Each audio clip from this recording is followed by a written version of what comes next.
Patel ગાંઠિયાના honour છે ભાઈ, તમારું નામ જણાવો. હસમુખભાઈ મારું નામ. હસમુખભાઈ, અત્યારે આ ભજીયા બની રહ્યા છે, હા. બરાબર છે, બહુ મોટા જબરા ગોટા લાગે. હેના ભજીયા બની રહ્યા છે? ટમેટાના છે, ડ્રાયફ્રૂટ વાળા છે, ટમેટાની અંદર મસાલો ભરેલા, હા. ટમેટાના ભજીયા અને ગુજરાતીમાં જે કહેવામાં આવે કે આ ટમેટાના ભજીયા. ઓહો, બરાબર. કાકા પણ આ ટમેટાના ભજીયા પણ એમ બનાવી રહ્યા છે. હો કાકા, આનો મસાલો હેનો હોય આ અંદર? આમાં 32 પ્રકારના સવાણા આવે, હા. બરાબર છે, આદુ આવે, લસણ આવે, મરચી આવે, બરાબર છે, ને ડ્રાયફ્રૂટ મસાલો બધું ભેળવી અને અંદર ટમેટાની અંદર મસાલો ઓલો કાઢી અને બિયાનો અને અંદર મસાલો ભરી અને આ બનાવી છે વેરાયટી.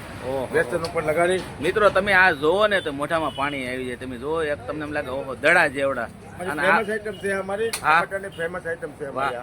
આ મિત્રો એક જણો હોય ને એ આ લગભગ 2 થી 3 ખાય ને એટલે એ બપોરનું જમવાનું ભૂલી જાય. હે નાસ્તામાં લીધા હોય તો. એકદમ સરસ, એમાં કોઈ પણ એમાં કોઈ કાંઈ ઘટે જ નહીં.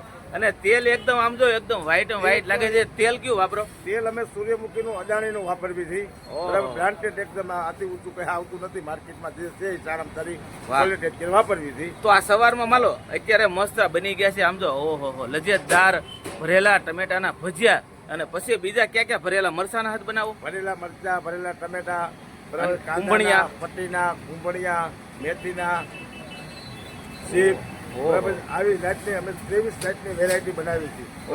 બધી લાઈવ વસ્તુ જ આપતી હતી. સવારમાં કેટલા વાગ્યાથી ચાલુ કરી દો તમે? સવારમાં અમારું ઓમ તો 5 વાગે ચાલુ થાય, પણ 7 વાગે અમારું કમ્પ્લીટલી? હા, કમ્પ્લીટલી નોન સ્ટોપ 10 વાગ્યા સુધી ચાલુ હોય અમારું. ઓહો, વાહ ભાઈ વાહ. બધી વસ્તુ લાઈ આપતી હતી અમે. વાહ, એકદમ ફ્રેશ વસ્તુ. વાહ વાહ બરાબર છે. વાહ. આ અમારું નિયમ અનુસાર કામ કરી. વાહ ભાઈ વાહ. તમે જોઈ શકો છો. અને સાથે હા 3 જાતની ચટણી આપી હતી. હા, બરાબર છે, ખજૂર આપણીની લાલ ચટણી આપી હતી, કઢી જે આપણે દેશી ભાષામાં કહીએ કઢી આપી હતી, અને લીલી ચટણી, બરાબર છે, પાલક, પુદીનો, મરચી એ આપી હતી, સંભારો આપી હતી, મરચાં આપી હતી અને કાંદા આપી હતી. સાથે અનલિમિટેડ જેટલા ખાવા હોય એટલા. ઓહો મિત્રો, અને આમ જો અહીંયા સોડા બાટલી, છાશ, જે કાંઈ તમારે આ ભજીયા સાથે ખાવું હોય તમામ વસ્તુ અહીંયા મળે છે. 2000 માણસોની બેઠકમાં અમારું જગ્યા છે. ઓહો મિત્રો, એકદમ વિશાળમાં છે, એકદમ. મિત્રો તમે જોઈ શકો જગ્યા પણ ખૂબ વિશાળ છે. અને ગમે એટલા લોકો અહીં નાસ્તા કરવા આવ્યો ને ક્યાંય તમે આમ જો ટ્રાફિક ન સજાય અને આરામથી. અને અહીંનું લોકેશન એવું છે કે મિત્રો પાછળ તો ખેતર છે. આમ તમે જોઈ શકો છો આ ખેતરમાં બેઠા તમે આ સવારમાં ઠંડીની મોસમની અંદર ભજીયા ખાતા હોય, આની મોજ તો કાંઈક અલગ છે. ને મિત્રો ગ્રાહકો જો અત્યારે ભજીયાની મોજ લઈ રહ્યા છે. અને મિત્રો ભજીયા આમ જો તળે હા આમ તમે જોવો ને તો આપણે મેચ રમવાનો દડો હોય ને એવા તો મોટા ફૂલીને ભજીયા બનેલા છે મિત્રો. અને આપણે ઓલા કાકા સાથે પણ વાત. કાકા તમારું નામ જણાવો.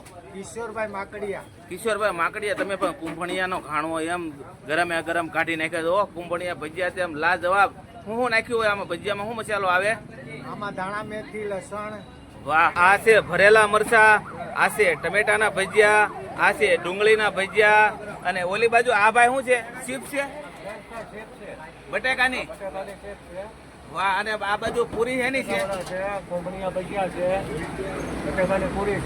હે ભાઈ, બટાકાની પૂરી પણ હવારમાં બનાવો? ગરમ લાઈવ બનાવીને જ આપવાની. વાહ ભાઈ વાહ. મિત્રો ચાલુ જ હોય ગાંઠિયા સાથે બટાકા પૂરી બધી વસ્તુ પર ચિપ્સ ભજીયા અને જલેબી બધી આઈટમ સવારથી ચાલુ. મિત્રો તમે એક વખત અહીંયા આવો ને તો આ નાસ્તો એટલી બધી વેરાયટી બને છે એટલે સવારમાં તમને મોજ જ આવી જાય ને ગરમ કાઢે.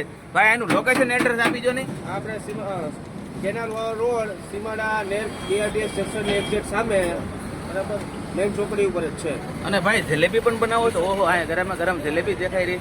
જલેબી પણ બનાવી નાખો. જલેબી ચાલુ જ હોય, ફાફડા બધું ચાલુ. અને મિત્રો જોઈ શકો છો અહીંની ટ્રાફિક. સવારમાં લોકો નાસ્તો કરવા અહીંયા જ આવતા હોય છે. આ વિસ્તારમાં નજીકમાં રહેતા હોય મિત્રો, સુરતમાં કોઈ પણ જગ્યાએ વિસ્તારમાં તમે રહેતા હોય, ભાઈ એડ્રેસ આપી દીધું છે. અને સવારમાં રવિવારે નાસ્તો કરવા આવી જજો. આડા વારે ગમે ત્યારે આવો. સવારમાં એમ કે છે 7 થી રાતના 10 વાગ્યા લગન ચાલુ રહી જાઓ. બાય.